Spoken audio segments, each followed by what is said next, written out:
Νίκο μου, είσαι έτοιμος για το σχολείο? Ναι, μανάς είμαι και έχω αργήσει. Έλα εδώ. Πρέπει και εμείς να πάρουμε τα μέτρα μας πλέον με όλα αυτά που γίνονται στην πόλη.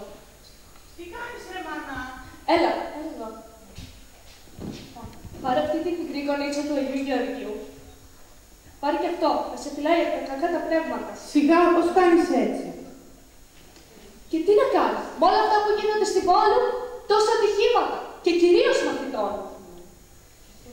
Μα πού την έφυγε, Νικόλα? Ο Δημητράρης θα έρθει να σε πάρει για το σχολείο. Ναι. Εδώ την έχεις πάνω. Έλα, πάρτε. Α, καλημέρα, Δημητράρη. Τι κάνεις? Ήρθες να πάρεις το γιο μου να πάτε στο σχολείο? Ναι, τι κάνετε, κυρία Βάσο? Δεν είσαι κανένα καημένη στους Αγίους. Μην πάθετε κανένα κακό καθώς πηγαίνετε στο σχολείο. Άντε, άντε συνηθείτε το της Παναγιάς.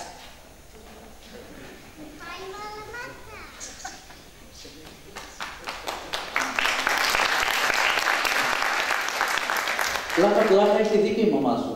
Τις προάλλες ο ξεδερφός μου τράκαρε με το ποδήλατο πηγαίνοντας στο φροντιστήριο. Τι περιμένεις με 3 μόνο πεζοφάναρα? Και τι μπορούμε να κάνουμε εμείς, βρε Δημήτρη? Να πιάσουμε τους φορείς, το Δήμο, να ευαισθητοποιηθούμε ως πολίτες. Κοίτα τις Δαλίκες. Γιατί να περνάνε από την πόλη και να μην κάνουν μια παράκαμψη? Θα μειώνει σίγουρα τον κίνδυνο ατυχημάτων. Δεν έχεις και άδικο. Ναι, η περιοχή μας υστερεί σε πολλούς τομείς. Τέλος πάντων, εκδρομή δεν πάμε σήμερα. Ναι, πω. Ποιος τρέχει τώρα 1 χιλιόμετρο πήγαινε κι άλλο ένα έλα?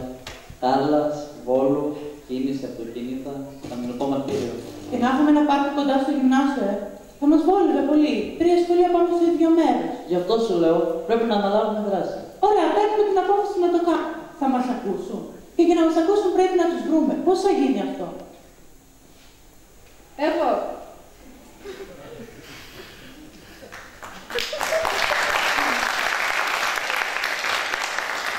Εγώ θα σας φέρω όσους χρειάζεστε. Και ποια είσαι εσύ? Η απομηχανής θεάματών. Λοιπόν.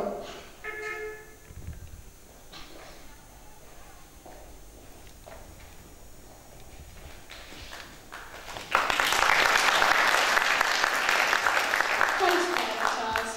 Καλησπέρα. Νίκος Δημήτρη. Χαρήκαμε. Θα μπορούσαμε να μάθουμε το λόγο της επίσκεψής μας? Ασφαλώς. Πω, έγιναν όλα τόσο γρήγορα. Λοιπόν, από πού να αρχίσω? Βασικά είχαμε μια συζήτηση πρόλογου με τον φίλο μου για τα προβλήματα που αντιμετωπίζουμε εμείς ως μαθητές της συνοικία μας, τύπου Αγίου Γεωργίου. Πιθανώς να είναι οι ειδικημένες περιοχές της Λάρισας. Είμαστε όλοι αυτιά. Η κίνηση βασικά αποτελεί ένα από τα πιο οδυνηρά προβλήματα που αντιμετωπίζουμε εμείς ως κάτοικοι της οδού Βόλου και κυρίως τους μαθητές που πάμε το πρωί στο σχολείο. Είναι και οι Ιταλίνες που κάνουν την κατάσταση ακόμα πιο δύσκολη. Πραγματικά, η Βόλου το πρωί, το μεσημέρι, αλλά τις Πέμπτες είναι απροσπέραστη. Διότι οι των αστικών λεωφορείων δεινοπαθούν. Είναι και τα απαγορευμένα κατευθυμένα αυτοκίνητα στα τέρμα της Βόλου. Δηλαδή το πρόβλημα είναι γνωστό και σε εσάς. Βέβαια, έχουμε ακούσει για μονοδρόμους και άλλες παροχημένες λύσεις. Δεν θα ήταν μια καλή ιδέα τα φορτηγάκια Ιταλίκες που έρχονται από τη Θεσσαλονίκη και Ελασσόνα να μην διέρχονται μέσω του οδού Βόλου, αλλά μέσω μορφοφορείου και να συναντούν την Βόλου στο ύψος του Πλατικάβου. Ναι, αλλά για να γίνει αυτό, να αλλάξουν συνήθειες οδηγοί, η τροχέα θα πρέπει να δουλεύει υπερορίες. Δεν υπάρχει κάποια άλλη λύση. Μήπως αν δεν υπήρχαν νέα φανάρια στη Βόλου, αλλά νησίδες τύπου Ραουταμπάου όπως τον Άγιο Σκύλιο? Πιστεύουμε ότι η δημιουργία 2 ή 3 τέτοιων φόβων θα είναι το πρόβλημα της ταχύτητας του πιλαρίσματος του πόλου. Αλλά θέλει καλή συνεργασία και καλό σχεδιασμό με όλους τους εμπλεκόμενους φορείς. Και μετά είναι και το θέμα του χώρου εκδρομής. Δεν έχουμε πουθενά στην περιοχή μας χώρο αναψυχή. Γνωρίζουμε και έχουμε κάνει κάποια σχέδια όσον αφορά την κατασκευή ενός πάρκου στο αναξιοποιητό χωράφι πίσω από το σχολείο σας. Εκεί σκοπεύουμε να χτιστεί και ένα μικρό κελσάκι. Επίσης, έχουμε πρόβλημα και κατά τη μετακίνησή μας στο κεντρό της πόλης. Η διαδρομή είναι πολύ επικίνδυνη. Η Βόλου, η διασταύρωση με την Παλαιά Εθνική, η διασταύρωση με την Νερό Πολυτεχνείου, αλλά και με τις γραμμές των τρένων και φυσικά και μέχρι το κέντρο είναι 4 επικίνδυνα χιλιόμετρα. Ας είμαστε λογικοί, δεν μπορούμε να σας κάνουμε και τελεφερή. Έχετε σκεφτεί τη δημιουργία ενός ποδηλατοδρόμου? Έχουμε πάνω από 20 χιλιόμετρα ποδηλατόδρομο, κάτι άλλο? Ναι. Η Κάρλας είναι παράλληλη με τις γραμμές των τρένων. Έχει και 2 υπόγειες διαβάσεις. Περνά κάτω από την Παλιά Εθνική Οδό και συνεχίζει από την οδό Μαρτάλη έως και την οδό Φαρσάρα, όπου έχει και εκεί μια υπόγεια διάβαση γραμμών. Για σκεφτείτε το. Ένας ποδηλατόδρομος που να αρχίζει από τα σχολεία και να συνεχίζει έως την οδό Παρσάδα. Μια διαδρομή αναξιοποιητή. Το σκεφτήκαμε αυτό. Είναι πράγματι υλοποιήσιμο. Γι' αυτό θα το εντάξουμε στο επόμενο τεχνικό δελτίο του Δήμου. Υπέροχο. Τις προάλλες που ήμουν στο κέντρο παρατήρησα κάτι που πραγματικά με λείψε. Πάνω στις πλάκες που υπάρχουν για τους τυφλούς στο κέντρο της Λάρισσας ήταν σταθμευμένα αυτοκίνητα και μοτοσυκλέτες. Φαινόμενο δυστυχώς το οποίο ό,τι και κάνει ο Δήμος δεν μπορεί να εξαλειφθεί. Ίσως ναι, θα μπορούσαμε να ευαισθητοποιήσουμε τους οδηγούς μέσω διάφορων φυλαδίων ή με τα ΜΜΕ. Είναι γενικότερα θέμα παιδείας. Ή επίσης μέσω του διαδικτύου θα ήταν μια πολύ καλή ιδέα. Η τάξη μας θα μπορούσε να αναλάβει μια τέτοια πρωτοβουλία. Πολύ καλή ιδέα. Από τη θεωρία λοιπόν στην πράξη. Χαίρομαι που οι μαθητές έχουν τέτοια ενδιαφέροντα. Συνήθως μας επισκέπτονται άτομα άνω των 60. Γεγονός. Λοιπόν, μιας και μιλάμε για πεζοδρόμια, θα ήθελα να αναφερθώ λίγο σε αυτά. Ορισμένες πλάκες πεζοδρομίων στο κέντρο της Λάρισσας βρίσκονται σε κακή κατάσταση. Όντως, έχετε δίκιο.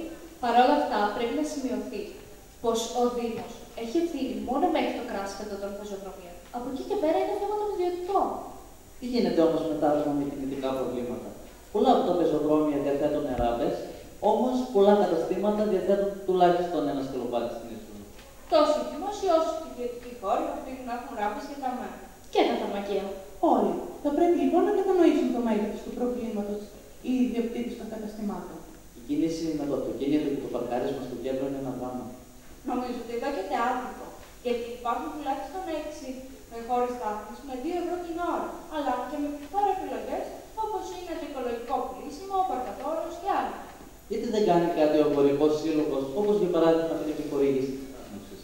Μικρά και μεγάλα καταστήματα θα μπορούσαν στη συνεννόηση με τους ιδιοκτήτες των υπογείων πάρκινγκ να προσφέρουν μια έκπτωση ανάλογη του ποσού της αγοράς τους.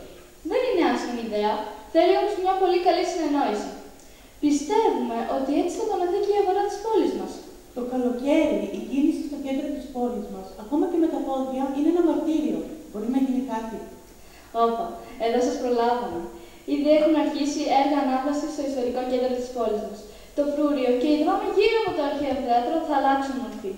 Ψυχρά υλικά, σκασμένοι χώροι, αυτοποτιζόμενα στοιχεία, πεζόδρομοι είναι ενδεικτικά κάποιες από τις παρεμβάσεις που θα γίνουν με στόχο την άνεση στη Λάρισα.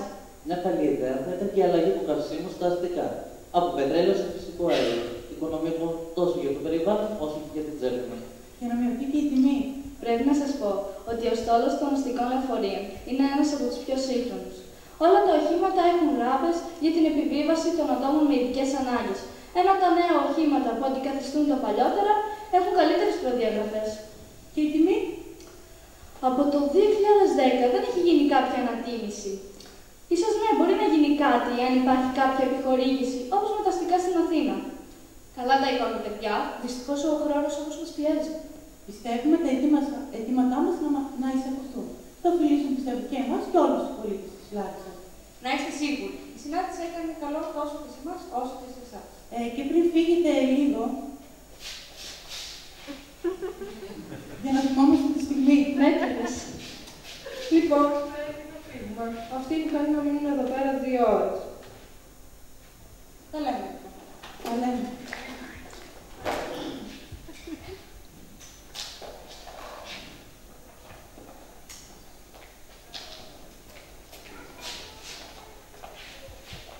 Και εσύ εκεί κάτω δεξιά, φτιάξε τα φρένα του ποδηλάτου σου.